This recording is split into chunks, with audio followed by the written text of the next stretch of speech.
Hello again everyone. So let's move on to part 2 of the review presentation now. So part 2 of the review presentation is actually going to go back to black again because I just tried to make a recording of this and I mucked it up, so this is the second time. Okay, so here we go. So the first part of part 2 is dealing with the 7 principles of relative dating. So the 7 principles of relative dating are superposition, original horizontality, lateral continuity, cross-cutting relationships, inclusions, baked contacts and zones, and fossil succession, also sometimes referred to as faunal succession. And if you come over here and look in the Word document, you'll see these 7 principles of relative dating listed here, and beside each one you'll see there's a description/definition for each of them. It is very important that you know these because there's a very good chance a question like this will be turning up where I'll ask you to fill in the missing principle or fill in the missing description. For that kind of question, there will be a word bank, but it will normally be a partial word bank. So you'll have to know a couple of these. A couple of them won't be listed in the word bank for you. You'll have to do them from memory. So if you remember, superposition is simply the principle that says the oldest rocks will be at the bottom of the sequence and the youngest rocks will be at the top. Original horizontality simply states that all sedimentary layers are deposited as horizontal sheets. Therefore, obviously, if any sedimentary layer has been tilted, it must have happened after deposition. Lateral continuity simply says layers will continue laterally in all directions until they either thin and pinch out or terminate against the basin margin. So thinning and pinching out simply means the layer runs out of sediment, so it gets thinner and then eventually disappears. Or terminates against the basin margin simply means the layer continues laterally, then it hits some kind of vertical surface past which the layer cannot go. Then we have the principle of cross-cutting relationships. This one simply states that faults and dikes that cross-cut strata must be younger than the rocks they cut. Now, this is an important one when you are doing the diagrams when it comes to putting the rocks in a chronological sequence, because this is something that people always forget. If your layer of rock is being cut by a dike or an intrusion or anything like that, the dike or the intrusion has to be younger than the layer of rock that is being cross-cut. Then we have the principle of inclusions. That simply says any pieces of rock within a rock must be older than the rock in which it is contained. Quite a mouthful, but you get the idea. Essentially, for any pieces of rock to be included within another rock, obviously those pieces of rock must be older. We have the principle of baked zones or contact zones. That simply says any rock that is heated by a magma must be younger than the igneous intrusion. Ooh, slight mistake there. So any rock that is heated by the magma must be older. Very important. Must be older than the igneous intrusion. My mistake there. That's a bit of a mistake. I apologize for that one. And then we have the principle of fossil or faunal succession, and that simply states that fossils occur in a known and predictable order. So as geologists, we know the order in which fossils should occur relative to one another, and so we know that forms a continuous sequence.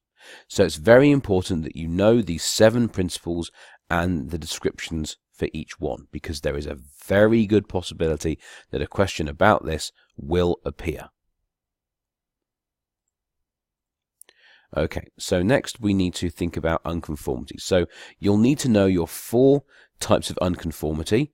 Obviously here we have a description for each one, and you might also be required to pick out some unconformities in a diagram. So let's go through the different types of unconformity. Okay, so the first one, went too far there. The first and most common type of unconformity is the disconformity. So a disconformity is an unconformity where you have parallel strata below the unconformity, parallel horizontal strata above the unconformity, and the unconformity itself is an undulating surface. It's not smooth. It has topography. It goes up and it goes down. Okay. Then we have a angular unconformity. That's when you have an unconformity between rocks below that have been tilted, so they're at an angle, and rocks above which are horizontal. So the rocks below meet the rocks above at an angle. And obviously the unconformity surface itself runs here. And then we have a nonconformity.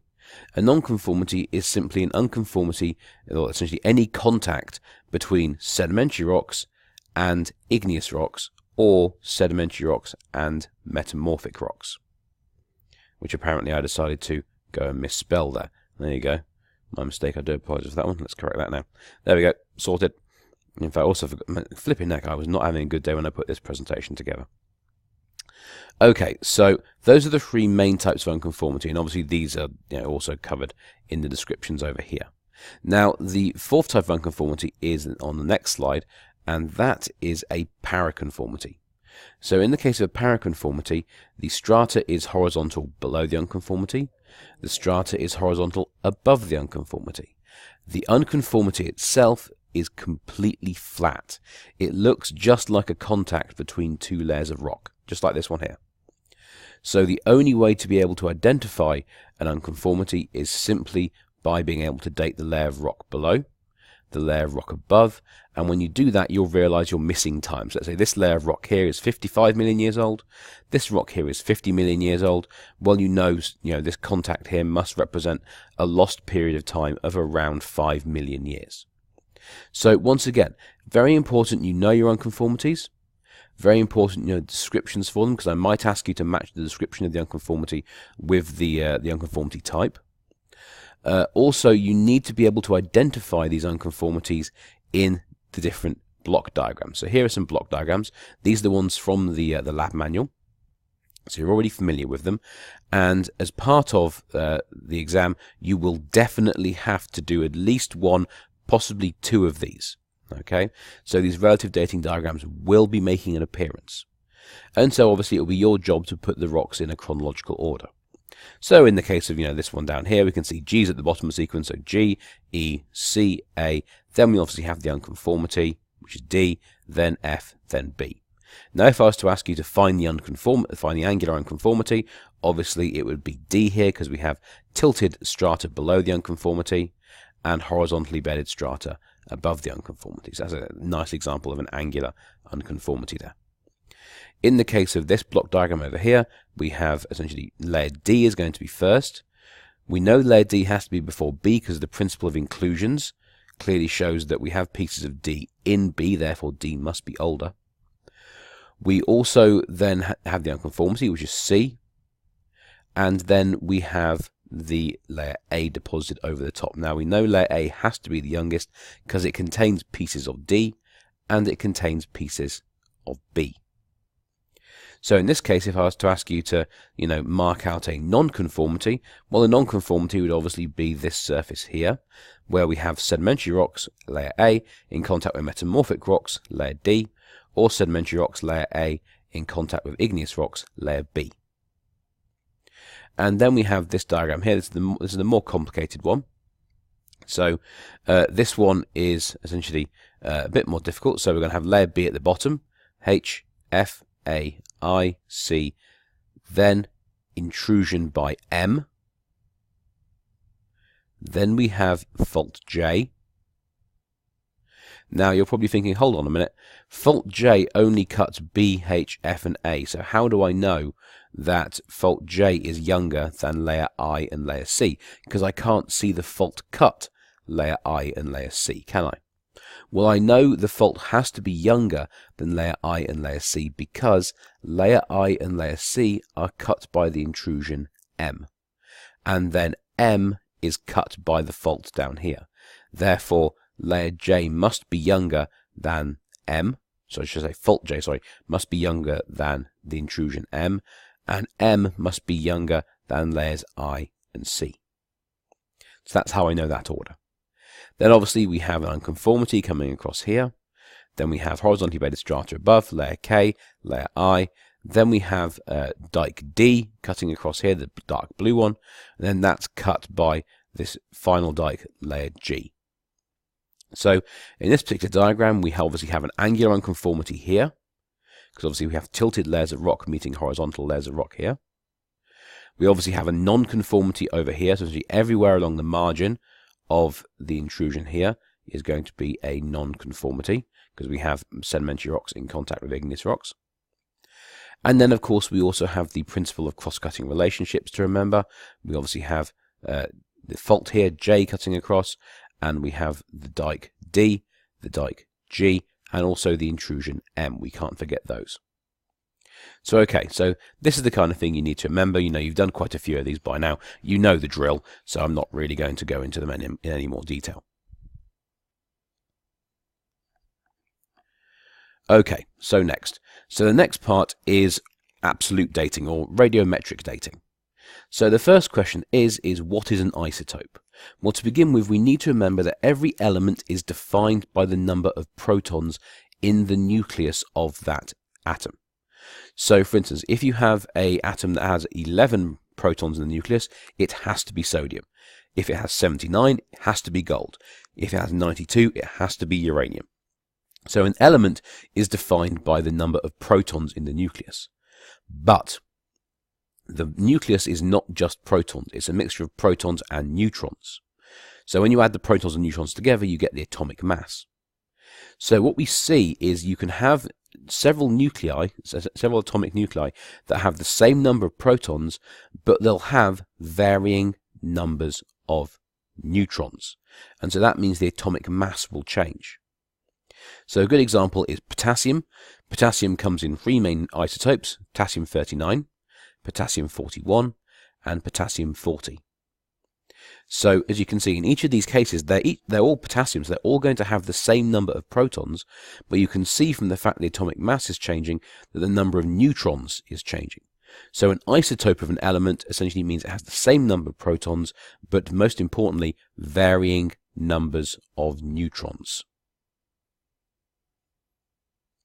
So we can see it here in this diagram. We can also see that the abundances of each of these isotopes will vary. So here we have potassium-39, potassium-40 and potassium-41.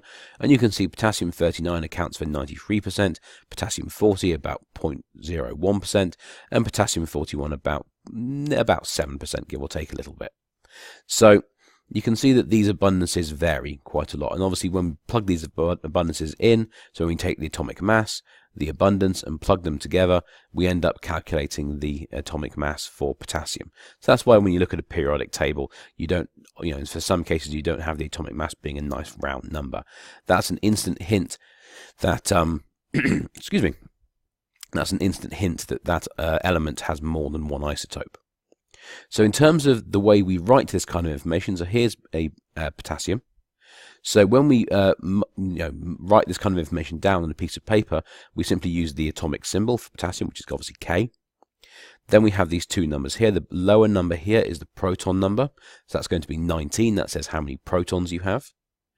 And in the case of the upper number here, that's going to be the atomic mass. That's 40. That's the how many protons and how many neutrons do you have. So we know we have 19 protons, and therefore we have to have 21 neutrons in potassium-40. In the case of potassium-39, obviously we know it's going to be 19 protons and 20 neutrons. So that's how we can work out how many neutrons and protons we have just by quickly looking at this nomenclature. Okay, so then we need to think about what are the different types of radioactive particle decay. Now obviously remember, radioactive particle decay must result in some kind of particle, some kind of something with even, it can even just be the tiniest amount of mass like an electron being thrown out of the atom as part of the nuclear breakdown. So when it comes to gamma decay does not count as a type of particle decay because no particle, no physical bit of material is thrown out as part of the radioactive decay. The only thing that's released as part of a gamma decay is an electromagnetic wave.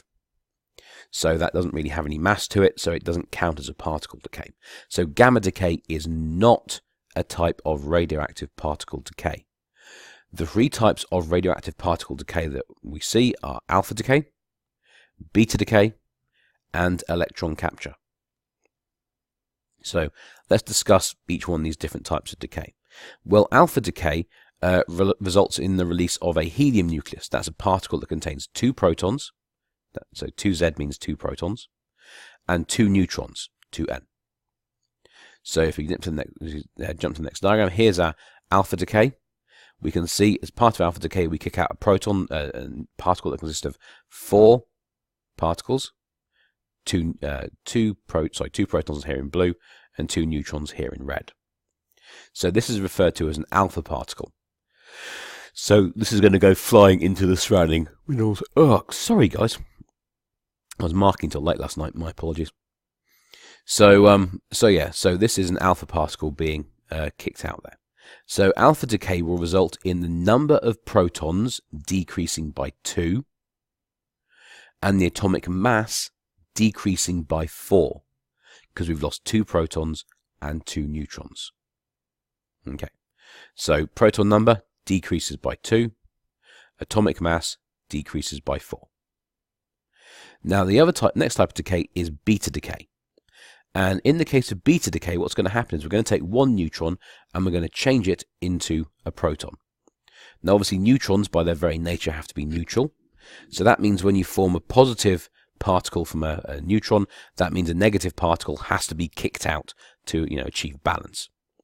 So in the case of when our neutron breaks down to turn into a proton, we obviously end up kicking out an electron as part of the process.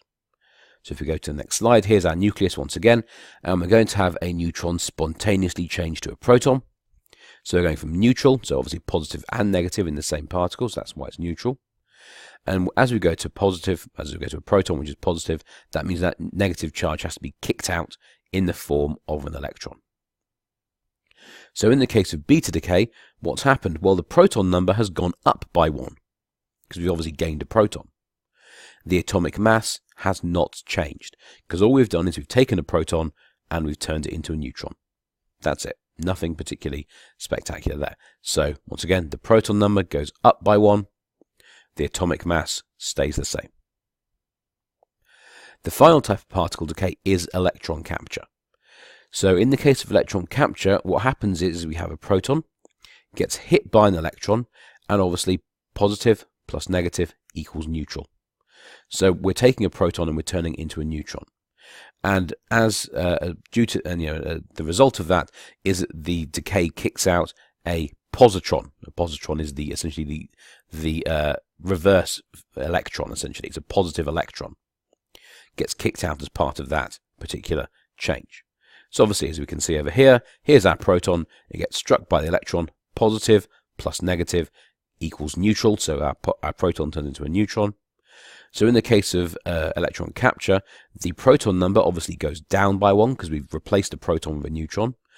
Once again, though, the atomic mass does not change because all we've done is take a proton, turn it into a neutron. That's it. So once again, as we can see here, proton number down by 1. Atomic mass stays the same. So we need to remember that when one of these decays take place, essentially we are changing one isotope into a new isotope. So typically when we describe that, we are saying a parent isotope, which is the original isotope, is breaking down to give us daughter isotopes. So the new isotopes that form as the parent isotope breaks down are daughter isotopes. Okay. Whoop, getting lost it. There we go. Okay, next, what factors do we look for when we're selecting a mineral for radiometric dating? Well, in order to date a rock using radiometric dating, obviously we need to select minerals that contain radioactive isotopes. So, quite a few minerals actually contain radioactive isotopes, but only a few of them are actually useful to us when it comes to radiometric dating. So how do we select the minerals we want to use for radiometric dating? Well, first thing we do is we want a mineral that lets in the parent isotope into the crystal lattice, but not the daughter isotope. So we want a mineral that will let in the radioactive parent isotope, but not the daughter isotope that it's breaking down to. So in the case of uranium, uranium will break down to give us lead.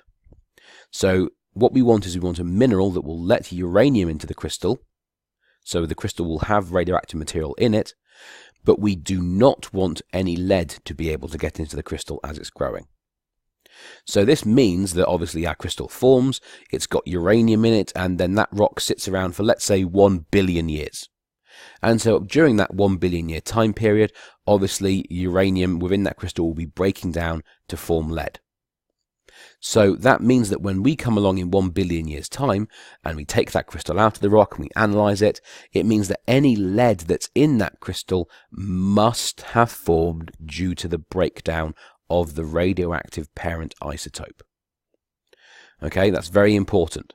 So the fact that there's no lead there in the beginning means that any lead that we find 1 billion years later on must have come from the decay of uranium.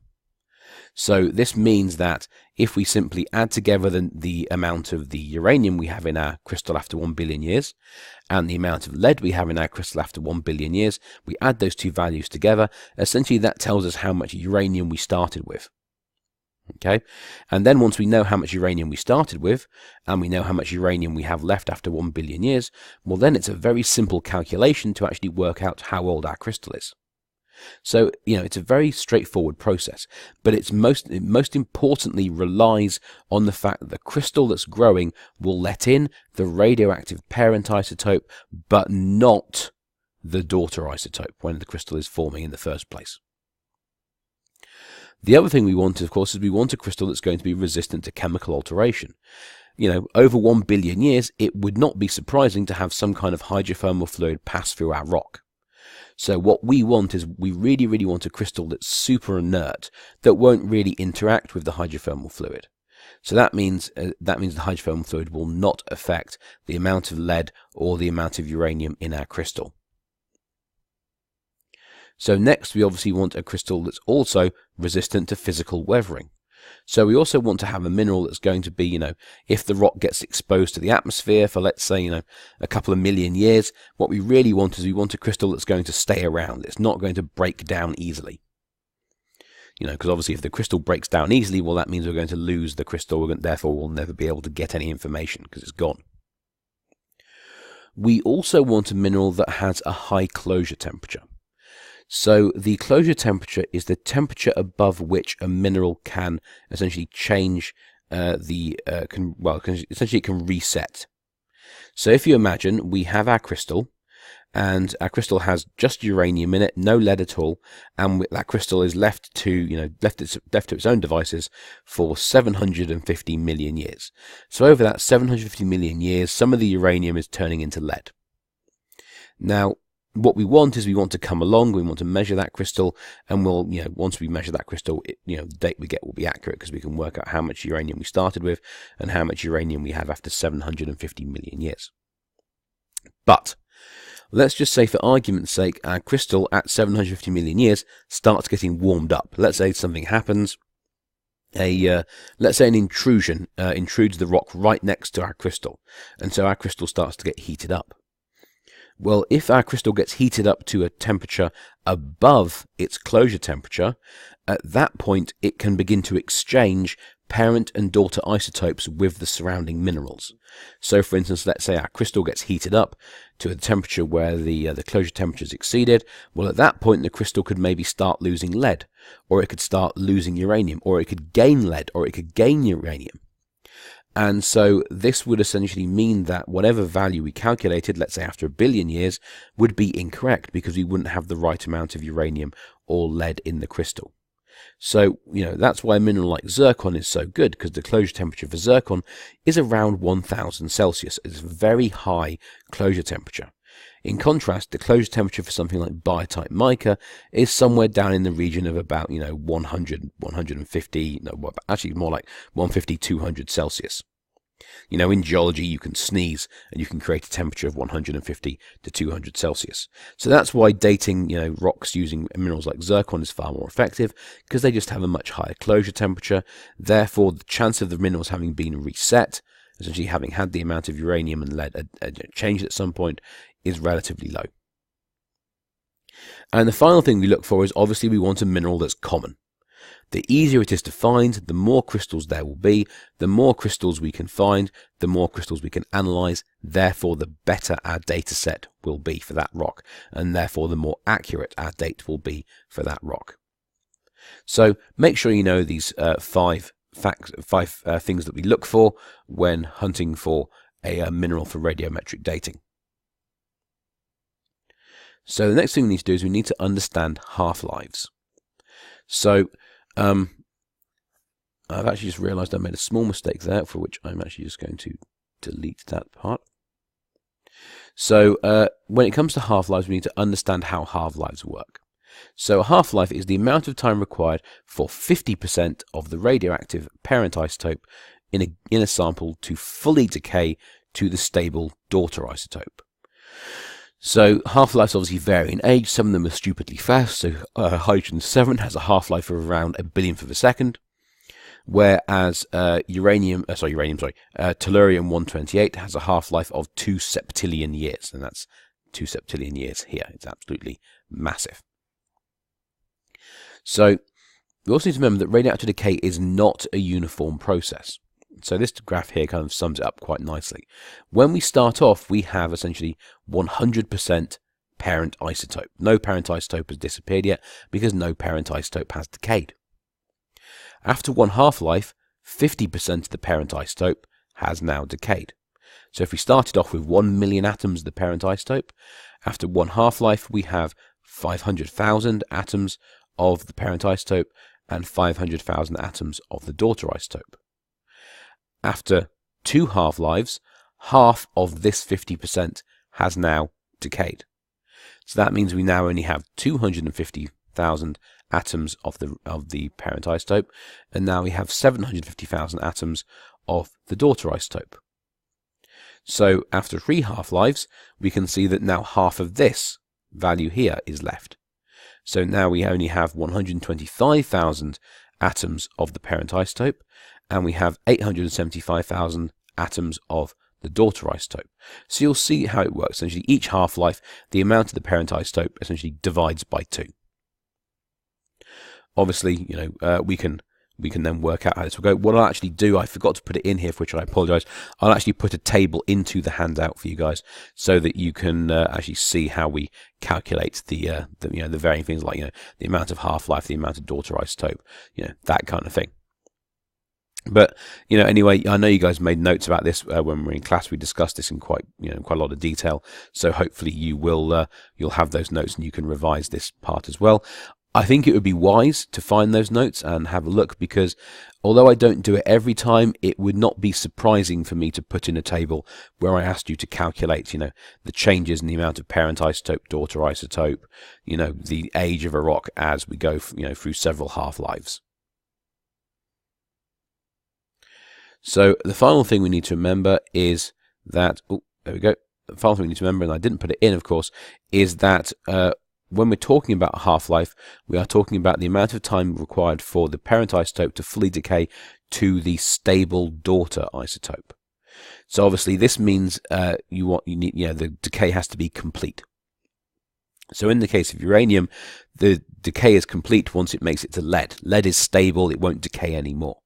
Now, in order to get from uranium to lead, it's not just a one-step process. There are several steps required. It has to go through several intermediate isotopes to eventually make it to the stable lead, isotope. So this means that there are several steps required. So in order to get from the parent to the daughter isotope, your decay will need to go through what's referred to as a decay chain. Okay, also sometimes called a decay sequence. And so this is, these are the steps that a radioactive isotope must go through in order to make it from the radioactive parent isotope to the stable daughter isotope. So, don't forget that term as well. Alright, so that's the end of that. So as I said, I will make sure that as part of the handout I put in a table that's going to show you how to do the calculation, so don't worry about that. So we're going to stop here and keep your eye out for part 3.